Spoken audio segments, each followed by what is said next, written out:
Hi everyone, कैसे हैं आप सब लोग। आशा करती हूँ कि आप सब लोग बहुत बढ़िया होंगे। हमने स्टार्ट किया है लीनियर अलजेब्रा और लीनियर अलजेब्रा के अंदर हमने देखा कि वेक्टर्स क्या होते हैं, किस तरह से हम उनको जो है कॉलम्स के रूप में लिखते हैं।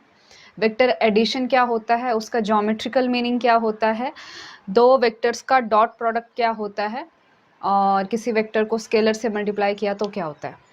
ठीक है ना। तो ये सारे जो है लीनियर अलजेब्रा को समझने के लिए बहुत इंपॉर्टेंट है। और आज हम जानने वाले हैं मैट्रिक्स के बारे में। ठीक है, तो अभी तक हमने बात की अबाउट वेक्टर्स। ठीक है, और आज मैं आप लोगों के सामने एक बहुत ही इंटरेस्टिंग वेक्टर्स लेके आने वाली हूँ। ठीक है, सो मैं आपके सामने तीन वेक्टर रखती हूँ। एक है आपका u which is 1 -1 0, v which is 0 1 -1 and w which is equal to 0 0 1। अब आप सोचेंगे कि ये तीन वेक्टर्स इतने इंपॉर्टेंट क्यों हैं या फिर इनकी खास बात क्या है। So let's see. तो ये तीन वेक्टर हैं 1 -1 0 0 1 -1 और 0 0 1। ठीक है, तो अगर मैं इनका लीनियर कॉम्बिनेशन लेती हूँ तो आपने जो है सी डी ई जो है स्केलर लेने हैं, और इनका अगर हम लीनियर कॉम्बिनेशन करेंगे तो क्या होगा, C U plus D V plus E W. यानी कि अगर मैं इसको लिखूं तो कैसे लिखूंगी, सी यू क्या होगा आपका 1 -1 0, डी वी होगा आपका 0 1 -1, और ई ये होगा 0 0 1। ठीक है, और अगर हम इसको सॉल्व करके देखें तो क्या आएगा, ये सिंपल सा होता है कि सी को इस मैट्रिक्स में इस वेक्टर से मल्टीप्लाई करें, डी को इससे, ई को इसको, और सबको ऐड करें। ठीक है, तो अभी तक हमने जो भी नॉलेज लिया है वो सब अप्लाई करेंगे। स्केलर मल्टीप्लिकेशन है, वेक्टर एडिशन है। ठीक है, तो ये क्या बन जाएगा, सी फिर जो है minus C plus D zero, यानी कि डी माइनस सी, और लास्ट में है ये नहीं माइनस डी प्लस ई, यानी कि ई माइनस डी। ठीक है, ये इसका आंसर है। अब देखो, इसी लीनियर कॉम्बिनेशन को मैं कुछ इस तरह से भी लिख सकती हूँ कि आपके जो तीन वेक्टर हैं इनको मैं मैट्रिक्स के रूप में लिखूंगी, यानी 1 -1 0 0 1 -1 0 0 1, और इस सी डी ई को मैं एक कॉलम मैट्रिक्स के रूप में लिखूंगी, सी डी ई, जिसका आंसर क्या है, जिसका आंसर है आपका सी डी माइनस सी और ई माइनस डी। राइट, तो देखो हमने क्या लिए थे, तीन वेक्टर लिए थे, उनका लीनियर कॉम्बिनेशन लिया जिसका आंसर ये आ रहा है, और इसी चीज़ को अब ऐसा लिख दिया हमने, कैसे कि एक मैट्रिक्स लिखा जिसका हर एक कॉलम जो है इन वेक्टर्स को रिप्रेजेंट करता है। Right, this is vector u, this is vector v, this is vector w। ठीक है, इसको हमने मल्टीप्लाई कर दिया इस वेक्टर के साथ सी डी ई। तो पहले आपके जो सी डी ई थे वो एक स्केलर की तरह काम कर रहे थे, और अब हमने क्या कर दिया, इस सी डी ई का हमने एक वेक्टर बना दिया है। ओके, सो जो तीन वेक्टर्स थे उनका हमने मैट्रिक्स बना दिया, इसको नाम दे दीजिए ए, और इसको हमने वेक्टर बना दिया जिसको हम नाम देते हैं x। और इन दोनों को जब हम अप्लाई कर रहे हैं, एक्चुअली हमने किया क्या, इन तीन वेक्टर्स का लीनियर कॉम्बिनेशन लिया, और उसी चीज़ को दूसरी तरह से देखें तो एक मैट्रिक्स को दूसरे मैट्रिक्स के साथ मल्टीप्लाई करा, तो जो आंसर आया उसको हमने नाम दिया b। So ax is equal to b। ठीक है, तो जब भी आप ax is equal to b देखते हैं तो अब आपको ये चीज़ समझ में आनी चाहिए कि ax is equal to b का मतलब ये है कि अगर मैं a मैट्रिक्स के कॉलम्स को वेक्टर की तरह लूँ और x जो हमारा वेक्टर है इसके हर एक मेंबर को स्केलर की तरह लूँ, तो एक्चुअली क्या होगा, इन स्केलर के साथ इन तीन वेक्टर्स का लीनियर कॉम्बिनेशन ही b होगा। ठीक है, so this is the meaning of ax is equal to b। अब थोड़ा सा इंटरेस्टिंग क्यों है ये u v w, आप इसको नोट भी करते जाइए। तो इंटरेस्टिंग इसीलिए है बिकॉज अगर मैं थोड़ा सा एक काम करती हूँ, इस सी डी ई की जगह आपका x1 x2 x3 ले लेती हूँ। ठीक है, सो इसकी जगह मैं ले लेती हूँ क्योंकि अब हमने इसको नाम दिया है x vector, so this is x1 x2 x3, और इसको हम नाम देंगे, नाम क्या देंगे, ये आ जाएगा आपका x1, और d माइनस सी था ये, तो this was x2 minus x1 and this was x3 minus x2। अब आपको इंटरेस्टिंग या फिर इसके अंदर जो इंटरेस्टिंग चीज़ है वो समझ आ गई होगी कि जब आप इस मैट्रिक्स ए को इस x के साथ मल्टीप्लाई करते हो तो ये आपको डिफरेंस देता है, किनका? इन कंपोनेंट्स का, या फिर आप कह सकते हो कि इन स्केलर्स का, राइट। सो ये जो ए है इसको कहते हैं डिफरेंस मैट्रिक्स,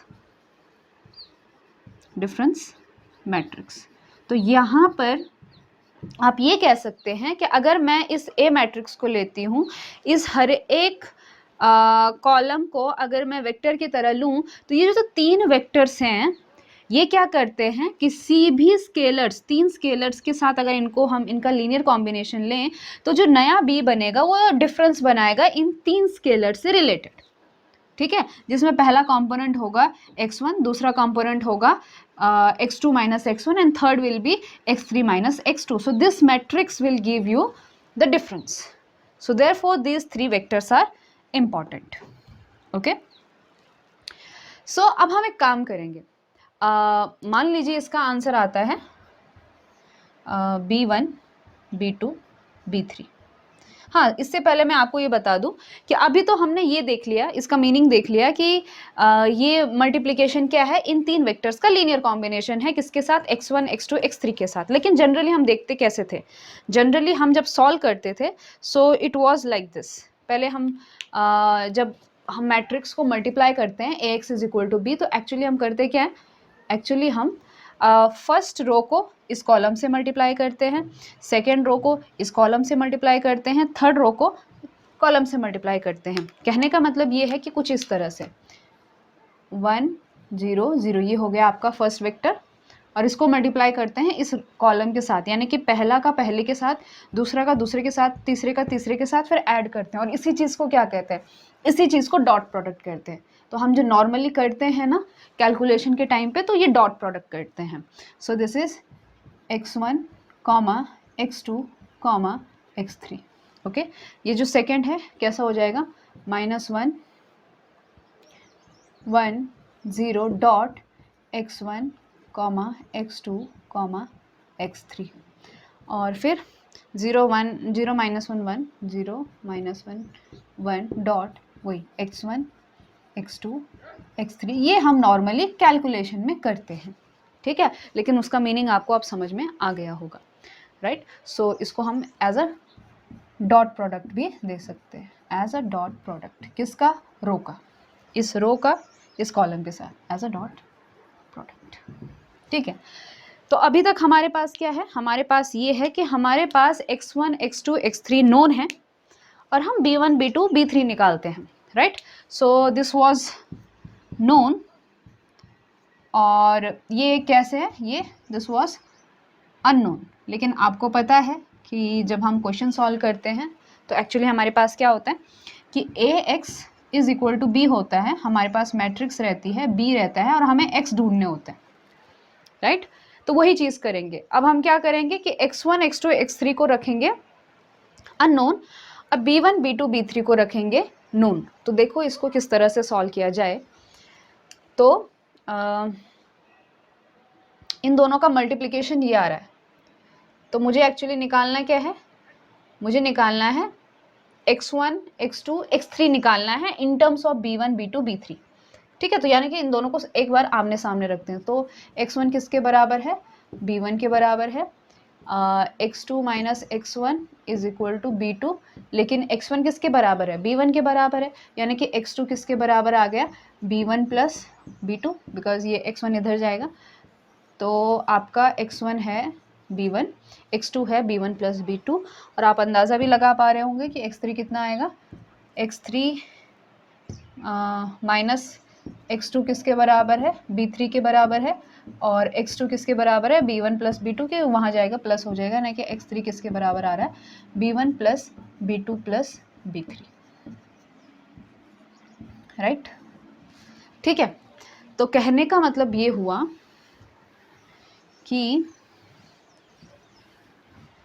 अगर मैं इसको लिखूं कैसे, ये था आपका x1, x2, x3, ये किसके बराबर आ गया है अब, ये आ गया x1 किसके बराबर आ गया है, b1 के बराबर आ गया है, x2 किसके बराबर आ गया, b1 प्लस b2 के बराबर, और x3 किसके बराबर, b1 plus b2 plus b3। ठीक है, अब सवाल ये है कि क्या हम इसको कुछ अलग तरीके से लिख सकते हैं, तो बिल्कुल लिख सकते हैं। मैं इसको फिर से जो है मैट्रिक्स के रूप में लिख सकती हूँ। इसी चीज़ को कैसे लिखा जा सकता है, देखिए तो ये हो जाएगा आपका 1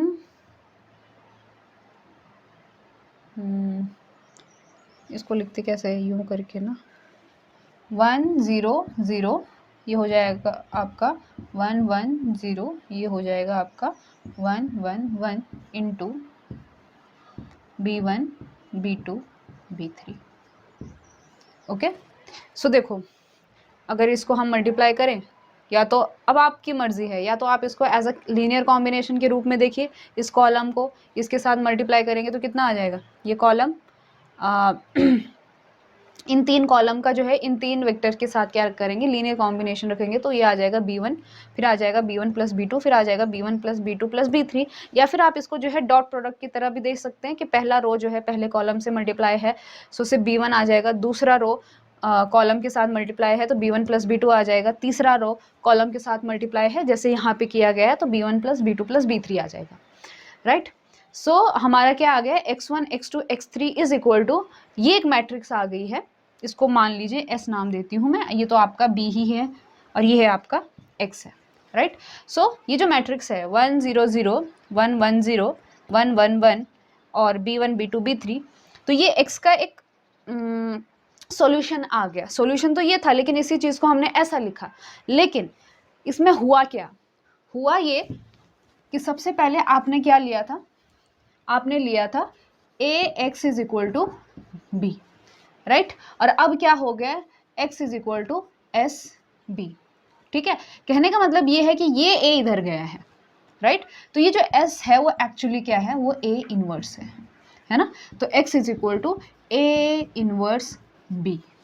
ओके, सो कहने का मतलब ये हुआ कि ये आपका क्या था, ये आपका a का इनवर्स था। Okay, so this is how a inverse came into existence. Okay, अब सवाल ये है कि क्या हमेशा ऐसा पॉसिबल होता है, क्या हमेशा जो है अगर कोई b दिया जाए, ठीक है, अगर ax is equal to b है, ठीक है, तो क्या हमेशा ऐसा पॉसिबल है कि वो x एग्जिस्ट करे, यानी कि उसका सॉल्यूशन एग्जिस्ट करे। या फिर ये भी हम पूछ सकते हैं कि क्या हर मैट्रिक्स का ऐसा इन्वर्स आना पॉसिबल है या नहीं है। ओके, इससे पहले इसका मैं आंसर दूं, एक बहुत ही इंटरेस्टिंग एग्जांपल है इसमें, एक बहुत ही इंटरेस्टिंग एग्जांपल से इस दो मैट्रिक्स को और हम समझेंगे और कैलकुलस से रिलेट करेंगे। तो ये पहला आपका जो ओरिजिनल था, यानी कि ax is equal to b है, और जब हमने इसका इन्वर्स निकाला तो ये है आपका x is equal to a inverse b, या फिर SB भी कह दीजिए। ठीक है, तो अगर मैं पहले वाले केस में हमारा क्या था कि x नोन था, b निकाल रहे थे, तो अगर मैं x की जगह 1 4 9 इस तरह से रखती हूँ, ठीक है, और इसी तरह से अगर हम डिफरेंस की मैट्रिक्स बनाएं, मान लो 4 डायमेंशन में भी बनाएं, तो 1 4 9 16 25, मतलब कहने का ये है कि यहाँ पर हम स्क्वायर रख रहे हैं। ठीक है, सो 1 4 9, तो हमारा b क्या आएगा, तो देखो b क्या आना चाहिए कि पहला वाला तो एज इट इज़ है, फिर है 4 में से 1 माइनस करेंगे यानी कि 3, फिर है आपका 9 में से 4 माइनस करेंगे यानी कि 5, तो 1 3 5, फिर आएगा 7, फिर आएगा आपका 9 11, यानी कि ये हैं आपके स्क्वायर्स और ये हैं आपके ऑड नंबर्स। ठीक है, उसी तरह से अगर मैं सेकंड वाले केस में आपका जो b है वो रखती हूँ 1 3 5, यानी कि ऑड नंबर्स रखती हूँ, तो ऑब्वियस सी बात है कि आपका x क्या आना चाहिए, x आना चाहिए स्क्वायर नंबर। तो देखिए आता है कि नहीं आता। So first is as it is, फिर दोनों में ऐड हो रहा है यानी कि 3 + 1 4, फिर ऐड हो रहा है आपका, तीनों ऐड हो रहे हैं यानी कि 1 + 3 + 5 यानी कि 9, तो ये क्या दे रहा है आपको, स्क्वायर्स दे रहा है।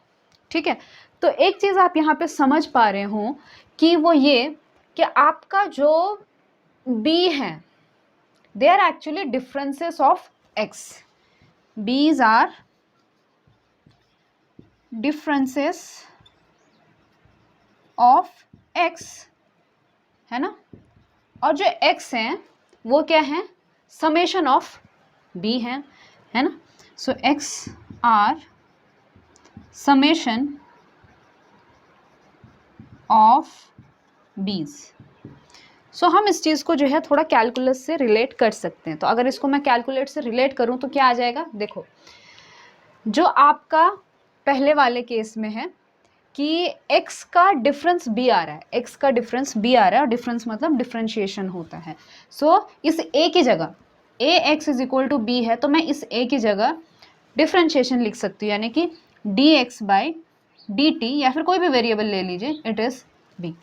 ओके, और सेकेंड केस में क्या है कि जो आपका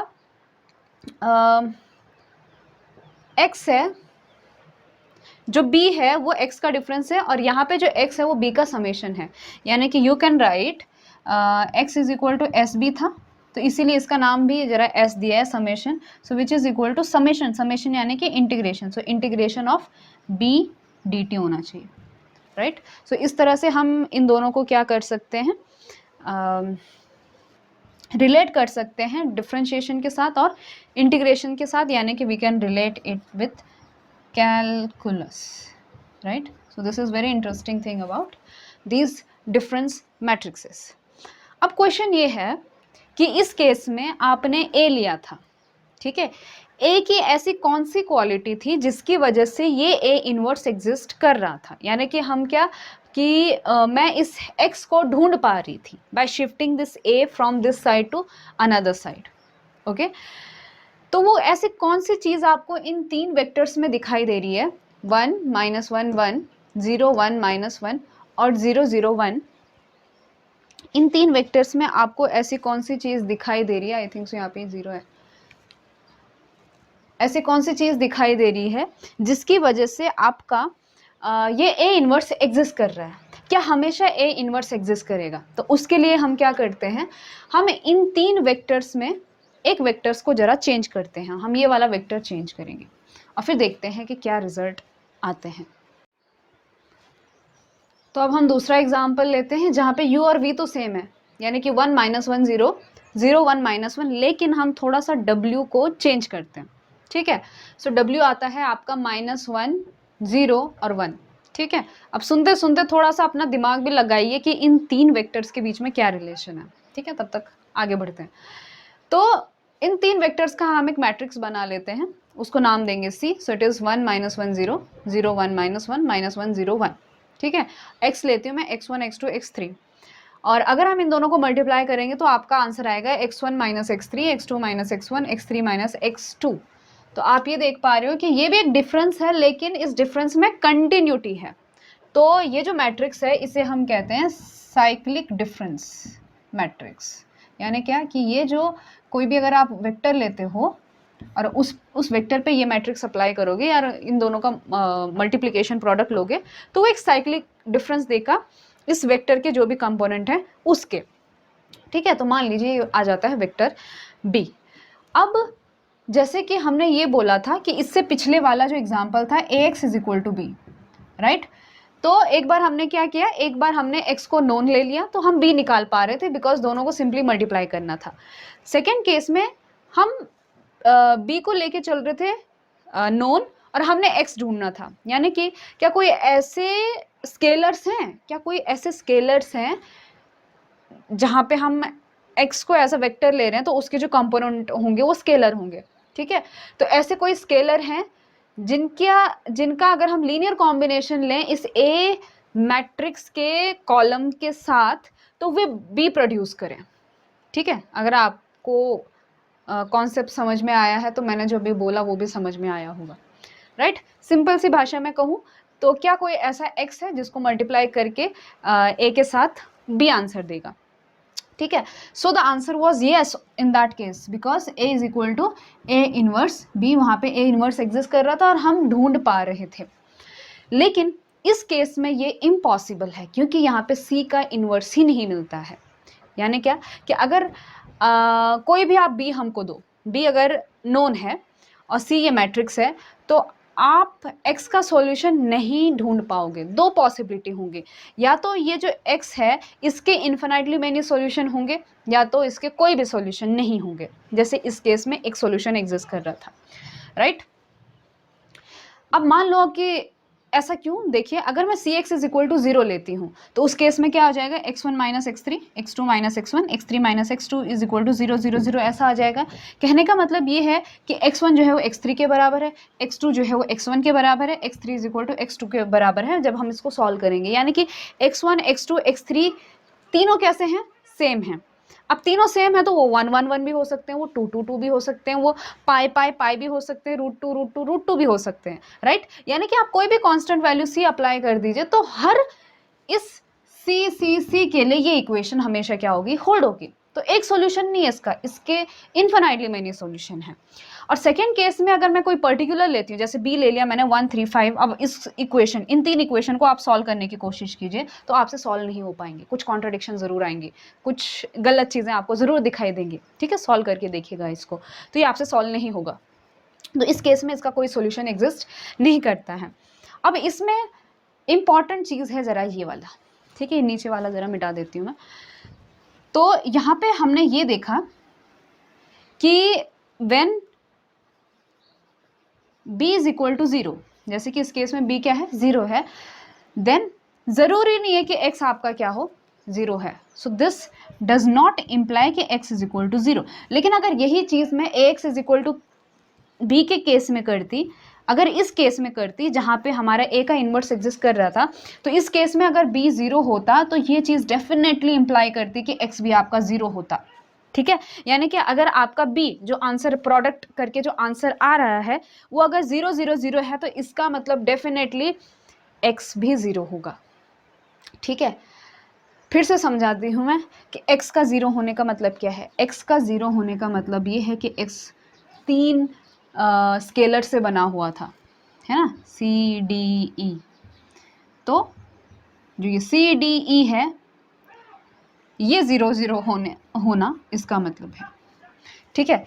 इसी चीज़ को अगर आप थोड़ा सा और समझने की कोशिश करेंगे तो मैं इसको ऐसा बताऊंगी आपको कि देखो ये था आपका a, ठीक, यानी क्या था वो 1 माइनस 1 0, ये है c, हमने ऐसे लीनियर, हम फिर से लीनियर कॉम्बिनेशन पे चल रहे हैं। फिर था आपका d, फिर ये था आपका क्या था 0 1 माइनस 1 0 1 माइनस 1, और e था आपका 0 0 1 आई थिंक सो, ठीक है। और ये आंसर आपको दे रहा था कुछ B1 B2 B3, right.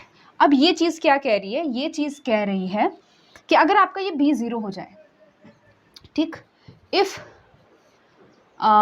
B1 B2 B3 B1 B2 B3 आपका है 0 0 0, दैट इज सिंपल सी भाषा में कहूँ कि आपका जो b वेक्टर है वो 0 वेक्टर है। तो इस केस में आपका जो x होगा ये भी 0 होगा। x किससे बना था, C D E से बना था, तो x भी 0 होगा, यानी कि x किसके बराबर था, C D E, ये भी क्या होगा, ये भी 0 0 0 होगा, ओके। तो इस मैट्रिक्स की खास बात ये थी, इस मैट्रिक्स की खास बात ये थी कि अगर ये वाला पार्ट 0 होता है तो डेफिनेटली ये चीज़ इंप्लाई करेगी कि आपका C D E क्या होगा, 0 होगा। और इसी कंडीशन को हम कहते हैं लीनियर इंडिपेंडेंसी, लीनियर इंडिपेंडेंसी। तो अगर आपका C और A के बीच में कुछ फ़र्क है तो वो डिपेंडेंसी और इंडिपेंडेंसी का ही फ़र्क है, ठीक है। C हमारा क्या था, C था हमारा 1 माइनस 1 0 0 1 माइनस 1 माइनस 1 0 1 ऐसा था। तो अगर आप इन तीन वेक्टर में देखोगे तो आपका जो ये वेक्टर है ना जिसे हमने W स्टार दिया था, ये जो W स्टार है ये पहले दो वेक्टर का लीनियर कॉम्बिनेशन है। यानी क्या कि आप इस माइनस 1 0 1 को इन दोनों के लीनियर कॉम्बिनेशन से प्रोड्यूस कर सकते हो। अगर मैं u प्लस वी करती हूँ तो ये कितना आ जाएगा, u प्लस वी करूँगी तो ये 1 आ जाएगा, ये 0 हो जाएगा, ये माइनस 1 हो जाएगा। और इसी चीज़ को अगर मैं माइनस से मल्टीप्लाई करूँ तो ये आपका क्या आ जाएगा, -1। कहने का मतलब है कि आपका जो W स्टार है ना वो एक्चुअली किसके बराबर है, वो आपका -u प्लस v के बराबर है। यानी कि ये जो W स्टार है u और v के लीनियर कॉम्बिनेशन से प्रोड्यूस हो रहा है। तो ये जो तीन वेक्टर हैं ये आपस में लीनियरली डिपेंडेंट नहीं है, दीज आर लीनियरली इंडिपेंडेंट। जबकि जो आपका ए वेक्टर था, ए वेक्टर क्या था, 1 -1 0 0 1 -1 और 0 0 1, इसमें क्या है कि इसमें ये तीनों वेक्टर लीनियरली इंडिपेंडेंट हैं, ठीक है। यानी कि कोई भी वेक्टर को आप किसी दूसरे वेक्टर्स के लीनियर कॉम्बिनेशन के रूप में नहीं लिख सकते हो, जबकि इसमें हम लिख पा रहे थे। बस इसी रीजन की वजह से इसका ए इनवर्स एग्जिस्ट कर रहा था और इसका सी इनवर्स एग्जिस्ट नहीं कर रहा था, ठीक है। सो एक क्या कहते हैं, एक छोटी सी कंडीशन है लीनियर डिपेंडेंसी की और इंडिपेंडेंस की। एक तो आप सिर्फ ये भी बोल सकते हैं कि लीनियरली इंडिपेंडेंट वेक्टर मतलब क्या, कि उन वेक्टर के लीनियर वो जो मान लें 3 वेक्टर्स हैं, तो उनमें से कोई भी ऐसा वेक्टर नहीं होगा जो बाकी के लीनियर कॉम्बिनेशन के रूप में लिखा जाए, ठीक है। लीनियरली डिपेंडेंट ऐसा होगा कि उसमें से कोई ना कोई ऐसा वेक्टर होगा जो बाकी के लीनियर कॉम्बिनेशन के रूप में लिखा जाए। लेकिन ये एक समझने वाली डेफिनेशन है, समझने वाली चीज़ है। इसकी डेफिनेशन कुछ इस तरह की है। अगर मुझे एक लाइन में कहना हो कि लीनियरली इंडिपेंडेंट क्या होता है और डिपेंडेंट क्या होता है, यानी कि इंडिपेंडेंट वेक्टर्स क्या होते हैं और डिपेंडेंट वेक्टर्स क्या होते हैं, तो इसका एक सिंपल सा डेफिनेशन है कि U, V, W are independent. So U, V, W are independent. No combination except, या फिर तुम ये कह सकते हो कि CU plus DV plus EW 0 है, तो इसका मतलब ये है कि C भी 0 होगा, D भी 0 होगा और E भी 0 होगा। यानी क्या कि जब आप C, D, E को 0 लोगे तभी ही इनका लीनियर कॉम्बिनेशन 0 आएगा, इसके अलावा कोई दूसरा ऑप्शन नहीं है इनके पास। और डिपेंडेंट के अंदर क्या है कि अगर आपका CU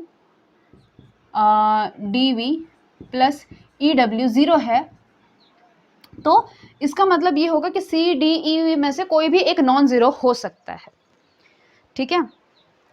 so you can say C, D, E all are not 0,